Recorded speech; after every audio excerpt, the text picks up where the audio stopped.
Hi everyone, welcome to Shivshakti channel. Please subscribe my channel, like my videos, please support my channel. ఈ రీడింగ్లో మీ person late night thoughts ఏంటో చూద్దామండి. ఓకేనా?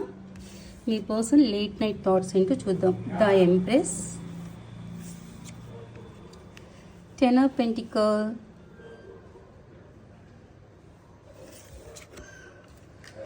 Two of Wands, 6 of Swords, 6 of Pentacles, the Chariot, Ace of Wands,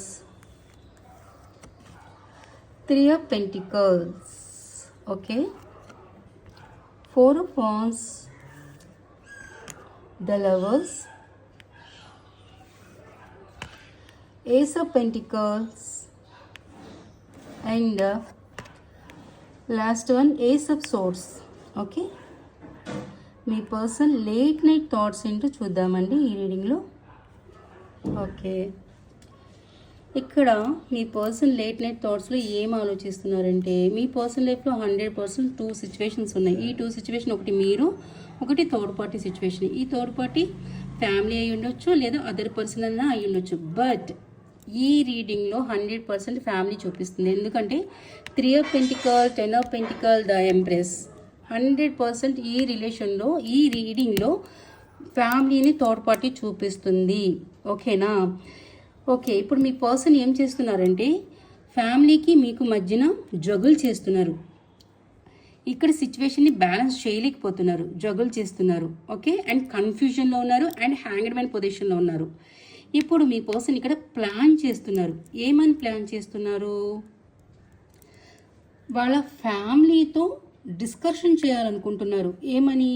marriage గురించి, తన marriage గురించి ఫ్యామిలీతో చెప్పాలనుకుంటున్నారు.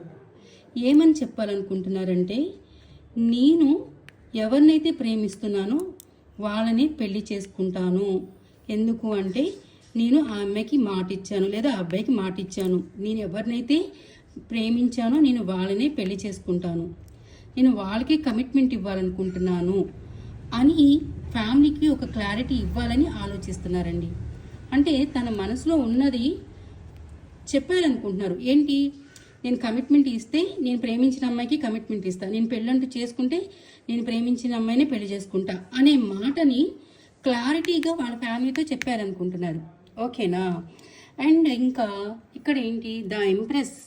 The empress ఇక్కడ మదర్ ఎనర్జీ ఎక్కువ చూపిస్తుందండి. ఓకేనా? సో ఇక్కడ ఎంప్రెస్ దగ్గర మీ పర్సన్ పూర్తిగా హ్యాంగ్డ్ మ్యాన్ సిచ్యువేషన్లో ఉన్నారు, హ్యాంగ్ అయిపోయారనమాట. సో ఆ సిచ్యువేషన్ నుంచి బయటికి రాలేకపోతున్నారు. ఎందుకంటే అక్కడ మదర్ ఎనర్జీ ఇక్కడ కంట్రోల్ చేస్తున్నారు అనమాట. కంట్రోల్ చేస్తున్నారు, కండిషన్స్ పెడుతున్నారు. ఎందుకు కండిషన్స్ కంట్రోల్ చేస్తారు? ఇద్దరి మధ్యన అయినా డిఫరెన్సెస్ ఎక్కువ ఉంటాయి. Caste, culture, age difference, okay, status problems ఇలాంటివి ఉన్నా కూడా ఇక్కడ ఫ్యామిలీ యాక్సెప్ట్ చేయదు. సో ఈ డిఫరెన్సెస్ వల్ల కూడా మీ పర్సన్కి ఇక్కడ కండిషన్స్ పెడుతున్నారు, మీ పర్సన్ని కంట్రోల్ చేస్తున్నారు. బట్ మీ పర్సన్ ఏం ఆలోచిస్తున్నారంటే, నేను ఫ్యామిలీకి ఇంత చేశాను, నేను ఫ్యామిలీ పరంగా నేను నా టైంని ఇన్వెస్ట్మెంట్ చేశాను, ఫైనాన్షియల్గా ఇన్వెస్ట్మెంట్ చేశాను, నా ఎమోషనల్స్ని ఇన్వెస్ట్మెంట్ చేశాను. వాళ్ళు చెప్పిన మాటలన్నీ, వాళ్ళు ఏం చెప్పితే అది ఇప్పటి వరకు నేను విన్నాను. నా ఫ్యామిలీ ఏం చెప్తే అవన్నీ నేను ఇప్పటి వరకు విన్నాను. కానీ నా ఒక్క మాట, నా కోరిక ఒక్కటి వాళ్ళు తీర్చలేకపోతున్నారు. నేను అడిగిన కోరిక, నేను ఎవరినైతే పెళ్లి చేసుకుంటానో వాళ్ళకే ఇచ్చి పెళ్లి చేయండి అనేది వాళ్ళు నా కోరిక తీర్చలేకపోతున్నారు. సో నేను ఈ సిచ్యువేషన్లో నేను హ్యాపీగా లేను. సో నేను ఎంత ఇక్కడ ఇన్వెస్ట్మెంట్ చేసినా వాళ్ళకి నా హ్యాపీనెస్ అవసరం లేదు వాళ్ళకి. సో అక్కడ నేను ఎందుకు ఉండాలి? నేను అక్కడ హ్యాపీగా లేను. సో ఆ సిచ్యువేషన్ నుంచి నేను ఎమోషనల్లీ విత్డ్రావల్ అవ్వాలి అని ఆలోచిస్తున్నారు. ఎందుకంటే ఇప్పటివరకు ఫ్యామిలీ మాట విన్నాను, ఫ్యామిలీ కోసం నేను ఇంతవరకు ఎంతో చేశాను, ఎంతో టైం పెట్టాను, ఇన్వెస్ట్మెంట్ చేశాను, ఫైనాన్షియల్ ఇన్వెస్ట్మెంట్ చేశాను, ఎమోషనల్గా అక్కడ కనెక్ట్ అయి ఉన్నాను, ఇంకా వేరే రకంగా కూడా సపోర్ట్ చేశాను. కానీ నేను ఎంత చేసినా వాళ్ళకి నా కోరిక తీర్చాలనేది లేదు, నా సంతోషం చూడాలని వాళ్ళకి లేదు. అలాంటప్పుడు నేను అక్కడ ఎందుకుంటాను? నేను హ్యాపీగా లేను. సో నేను అక్కడి నుంచి ఎమోషనల్లీ విత్డ్రావల్ అయిపోవాలి అని ఆలోచిస్తున్నారు. డెఫినెట్గా ఇక్కడ నుంచి ఎమోషనలీ విత్డ్రావల్ అవ్వాలనుకుంటున్నారండి మీ పర్సన్. ఈ సిచ్యువేషన్ నుంచి బయటికి రావాలనుకుంటున్నారు, ఇదే ఆలోచనలో ఉన్నారు. అండ్ వచ్చి ఈ రిలేషన్లో 6 ఆఫ్ పెంటికల్ మీకు గివ్ అండ్ టేక్ ఇవ్వాలనుకుంటున్నారు, ఈ రిలేషన్లో బ్యాలెన్స్ని తీసుకురావాలనుకుంటున్నారు.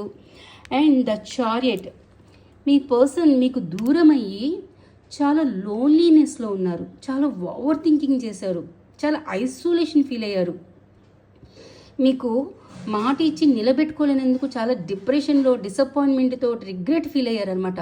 సో ఇప్పుడు మీ పర్సన్ ఏమనుకుంటున్నారంటే ఈ సిచ్యువేషన్ నుంచి నేను బయటికి రావాలి. ఫస్ట్ ఆఫ్ ఆల్ నేను ఈ సిచ్యువేషన్లో ఉండకూడదు, నేను ఈ లోన్లీనెస్తో ఉండకూడదు, నేను ఈ రిగ్రెట్తో ఉండకూడదు, నేను ఇక్కడ ఇంత డిసప్పాయింట్మెంట్తో, ఇంత డిప్రెషన్తో నేను ఇట్లా ఉండకూడదు, నేను ఇంత ఐసోలేషన్లో నేను ఉండలేను. సో ఆ సిచ్యువేషన్ నుంచి పూర్తిగా బయటకు వచ్చేయాలి, నేను నా పర్సన్ని కలవాలి అని ఆలోచిస్తున్నారు. ఓకే. అండ్ మీ పర్సన్కి మీ మీద చాలా అట్రాక్షన్ ఉంది, చాలా ఫ్యాషన్ ఉంది. డెఫినెట్గా ఈ రిలేషన్లో మళ్ళీ ఫ్యాషనేట్గా రీస్టార్ట్ చేయాలనుకుంటున్నారండి. ఇది మీ పర్సన్ లేట్ నైట్ థాట్స్ అండి.